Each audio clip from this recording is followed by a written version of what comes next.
Hi, welcome. Today in the book review session, we will be discussing another fascinating change management or people-related book. The title of the book is Who Killed Change? Very fascinating book, and we'll talk about the style in which it is written as well as the authors, the plot, and I'll share some of my thoughts on it. So let's get going. It's written by Ken Blanchard as the featured author, followed by Brit, Judd Hoekstra, and Pat Zigarmi. This book is a murder mystery, and we see the cover having some pretty artwork. So we're solving the mystery of leading people through change, and the title is Who Killed Change? We see that here the main character, the protagonist, is Agent McNally. He is a dark sedan driving, cheap cigar smoking kind of detective, and he leads us through this murder mystery.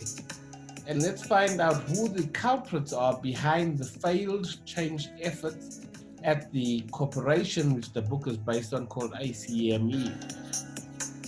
So if we're going to identify some of the characteristics of Agent McNally and how he goes about this book, one by one he interviews 13 prime suspects.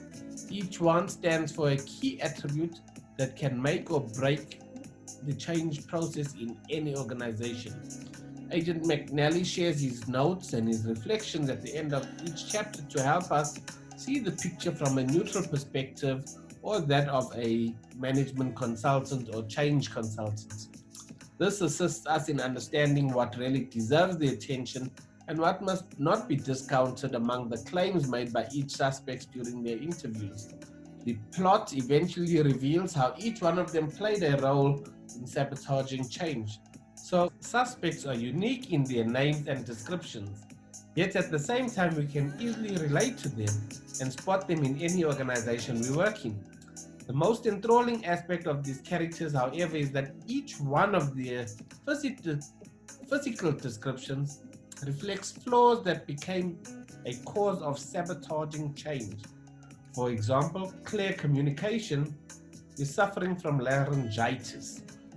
Change, unfortunately, cannot survive when communication in the organization is faulty and when people or advocates for change are not communicating with those who are resisting it. Another suspect in the story is Victoria Vision, and she is myopic. And if Vision cannot see properly, how will it perform her role effectively? And this is what happens in organizations where change efforts do not succeed. The vision is so poor and weak that it is not transmitted to the concerned people, and as a result, the desired outcome is not produced. The plot of the story has been developed by the senior co-author Brit, and he has been studying change for a long time. Ken Blanchard, alongside with his team of change experts, he acquaints the readers with all 13 characters with the reference to their organizational role, relationships, and expectations, and fits together as a piece of a puzzle in the context of managing or murdering change. While doing so, however, the authors do tend to become a little bit intense and forced, particularly at the notes that we look at, which Agent McNally provides at the end of each chapter. And these sometimes tend to become a bit boring, although they do play a valuable guide for the change manager at a later stage. So let's go and meet these 13 characters, or 13 suspects. We have culture, and culture defines the predominant attitudes, beliefs, and behavior patterns of an organization. Commitment, this talks about a person's motivation and confidence to engage in new behaviors required by change. Sponsorship, that's the senior leaders in the organization with the authority to deploy resources towards the change. The change leadership team, this leads the change in the organization by speaking with one voice and resolving concerns. Communication creates opportunities for dialogue with change leaders and those that are impacted and affected by the change. Urgency explains why change is needed and how quickly must change the way they work.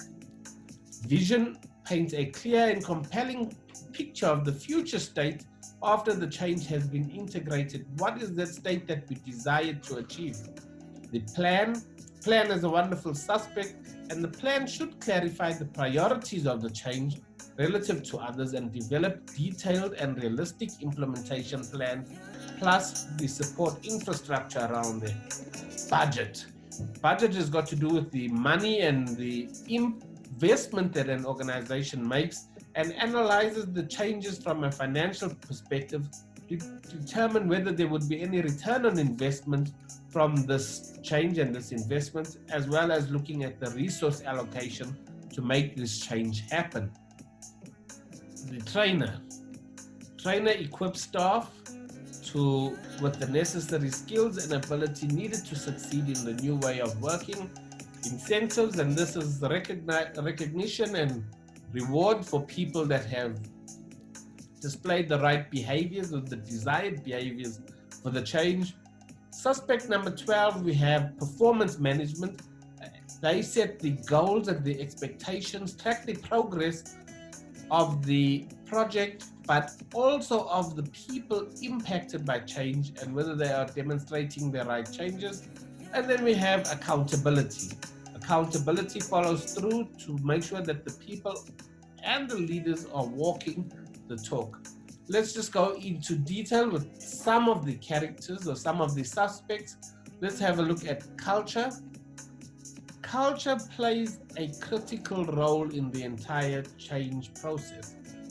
One of the quotes that we often subscribe to, Peter Drucker, says that organizational culture eats strategy for breakfast. I believe that it eats it for breakfast, lunch, and dinner. And if change is to be implemented successfully, then managers should make sure that the existing culture in the organization supports and sustains the change, meanwhile detecting some of the gaps and to see where they can change that culture to support the new desired future state. Another suspect that I want to zoom in on is commitment. And this refers to whether people are willing to buy into the change or support the change. And this can only be achieved if people working in the organization are informed about the change and taken along the journey. They have the knowledge of how this change will impact them. Any concerns regarding change should also be addressed with the responsibility of the leadership team to make people see exactly how the change is going to impact their lives. Often change managers or leaders of change would conduct a change impact assessment to start to understand how people will be impacted. Sponsorship is a great suspect, and this is normally a senior leader in the organization that is responsible for making the decisions around the change, like the time, the money, and which areas will be rolled out to first. And it is important because this person is often the face of the change and should be carefully selected to drive the change. The change team, because change leadership team is not only the one that is the sponsor, but it could be the program and project lead, as well as the change manager, and they are responsible for the day-to-day activities on the change. These leaders play a vital role in leading the organization through change. Communication. Often people think that if you just communicate that it is enough and that the change will be implemented on its own. The role of communication is to create a dialogue between those who want to bring the change and those who need to do the change or be asked to change. And this conversation needs to happen both ways regularly, using different media and delivered by people that are well respected in the organization and have a high trust quotient. If the communication regarding the change is not effective, the change will never ever survive. In the story, communication had a number of failings. She failed to stay in touch with sponsorship, the change leadership team, and this created mixed messages. People weren't singing off the same hymn sheet. And in turn, it became an excuse for people to ignore the messages that she was trying to communicate. And she was too focused on just delivering communication and messages out, but never received any feedback and understood the people's concerns about the change. Urgency.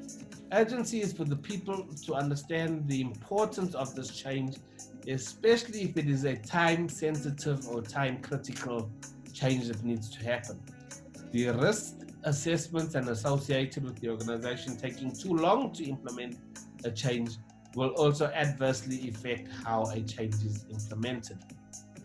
So in this book, those are just some of the authors that are, or characters or suspects that I've touched on, but the useful tips that have been provided in this book are scattered throughout the book, and some that I want to focus on is that people leading change often think that announcing it is the same as integrating it. As change managers or change consultants, we need to not only be concerned with announcing the change, but also how we take each individual through the change.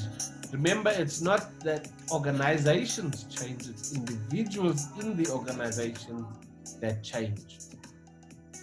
Those that are being asked to implement the change are not always involved in the planning. This is where we see a lot of top-down changes happening in an organization, and people aren't encouraged to give any of their opinion. The assumptions are true for all sorts of organizations, and the lessons learned that anybody responsible for bringing about a change in the correct manner should do so by consulting widely and getting the right support and finance to change with integrity and care. Change must be woven into all of the key corporate functions, from the strategy to the vision to budget, performance management, HR, project management. Everybody needs to tackle both the hard factors, your budget, time, quality, performance, as well as the soft factors like culture, training, and communication. I found the book entertaining and enlightening, and it's served as a useful guide to what many of us already know, that change is always a difficult subject in any organization, and using this fable helped to bring to life some of these important lessons that we must learn. The challenge, of course, is in the implementation of the change, and it probably requires more than just this fictional tale to achieve. So, what are some of my key thoughts on this book? Change management has been written about many times before, and what makes this book stand out is that it has a very unorthodox style in its presentation and bringing out some of the intricacies involved in organizational change in an engaging manner. We are taught that successful change management must be fully embraced by divisions and functions, and the buy-in of all staff needs to be sought beyond that of just the senior leadership. This book is a useful book for small and large businesses, as it introduces change in a fun way to all members of an organization while providing them with very practical tips on how to lead people through change. People do not resist so much to change as they resist being controlled. I have really recommended this book to many, and I've purchased copies for others. So in my opinion, this is a book that should sit on each change manager's and executive's shelf as a reference book to be consulted often on how to guide change. I think that the authors did a brilliant job in this book. Thank you very much.